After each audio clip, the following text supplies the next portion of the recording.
Punjab assembly के 9 मुंतखब अरकान ने हल्फ उठा लिया है। मरीम नवाज की आमद पर नून लीगी अरकान ने नारे लगाए। जवाब में सुन्नी इत्तेहाद कौंसिल के अरकान ने भी नारेबाजी की। स्पीकर और डिप्टी स्पीकर का चुनाव आज किया जाएगा। नून लीग की जानिब से मलिक मोहम्मद अहमद खान स्पीकर और डिप्टी स्पीकर के लिए जहीर इकबाल चन्नड़ उम्मीदवार।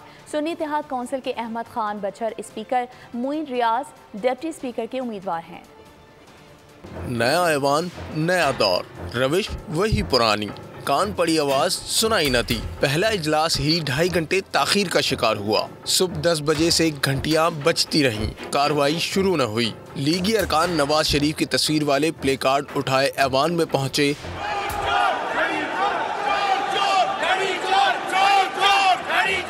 नामजद वजीर आला मरियम नवाज ने इस अज़्म का इजहार किया कि पंजाब में अच्छा दौर आएगा।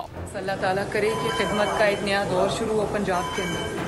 ऐवान में पहुंचने पर लीगी अरकान ने मरियम नवाज का भरपूर इस्तकबाल किया। नून लीग और सुन्नी इत्तेहाद कौंसिल के अरकान एक दूसरे के खिलाफ नारेबाजी करते रहे।